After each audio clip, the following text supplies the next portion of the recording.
Méditation de la communauté des disciples du Christ vivant en ce vendredi de la 16e semaine du temps ordinaire, année liturgique C. Fête de Saint Jacques. Évangile de Jésus-Christ selon Saint Matthieu, au chapitre 20, les versets 20 à 28. En ce temps-là, la mère de Jacques et de Jean, fils de Zébédée, s'approcha de Jésus avec ses fils Jacques et Jean, et elle se prosterna pour lui faire une demande. Jésus lui dit, « Que veux-tu » Elle répondit, « Ordonne que mes 2 fils, que voici, siègent, l'un à ta droite et l'autre à ta gauche dans ton royaume. » Jésus répondit, « Vous ne savez pas ce que vous demandez. Pouvez-vous boire la coupe que je vais boire » Ils lui disent, « Nous le pouvons. » Il leur dit, « Ma coupe vous la boirez. Quant à siéger à ma droite et à ma gauche, ce n'est pas à moi de l'accorder. Il y a ceux pour qui cela est préparé par mon Père. » Les 10 autres, qui avaient entendu, s'indignèrent contre les 2 frères. Jésus les appela et dit, « Vous le savez, les chefs des nations les commandent en maîtres, et les grands font sentir leur pouvoir.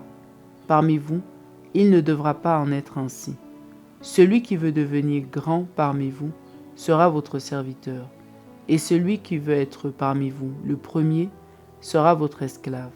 Ainsi, le Fils de l'homme n'est pas venu pour être servi, mais pour servir et donner sa vie en rançon pour la multitude. » Acclamons la parole de Dieu. Méditation.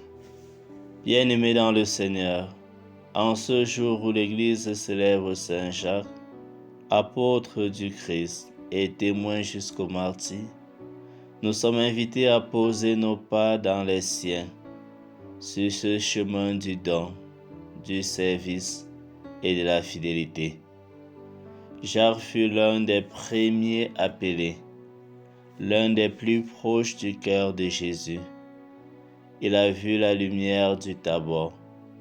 Il a partagé l'angoisse à Gethsémani. Il a bu la coupe de la passion. Il a tout quitté, tout donné.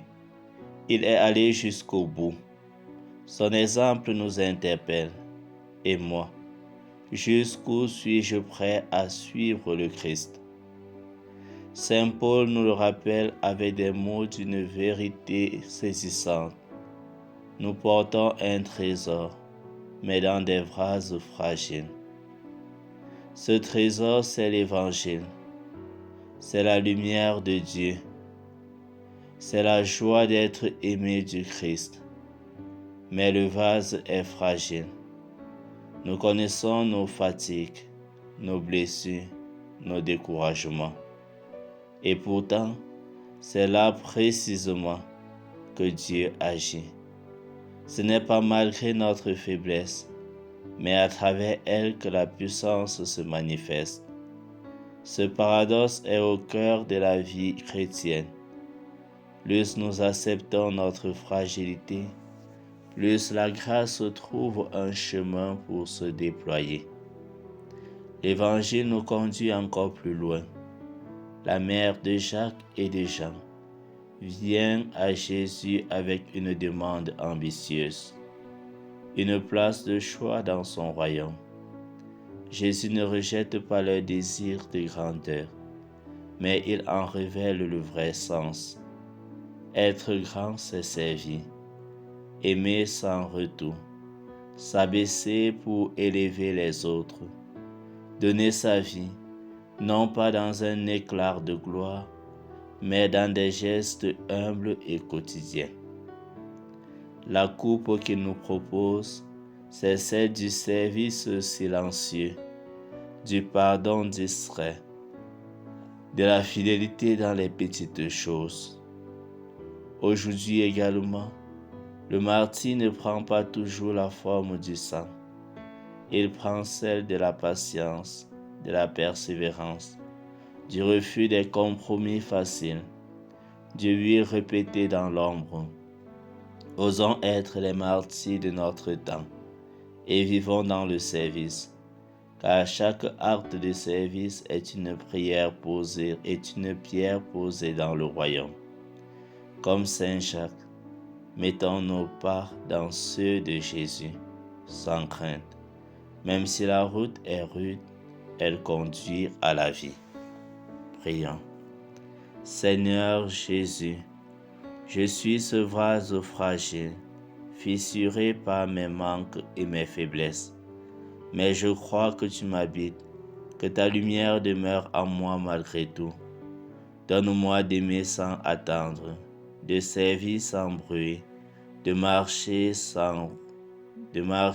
avec toi. Fais grandir en moi ce feu que tu as mis dans le cœur de Saint Jacques.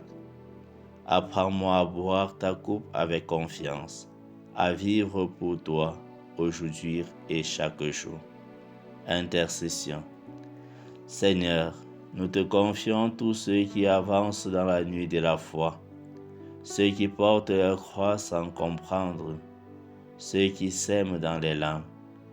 Donne-leur la force de tenir l'espérance de la moisson et fais de nous des consolateurs selon ton cœur. Exercice spirituel. Aujourd'hui, choisis un geste concret de service pour vivre dans le silence. Un appel à une personne oubliée. Un acte gratuit envers un inconnu. Un pardon donné sans explication. Et ce soir, avant de te coucher, prends un temps de silence pour offrir ce geste au Christ, comme une petite coupe, bue avec lui.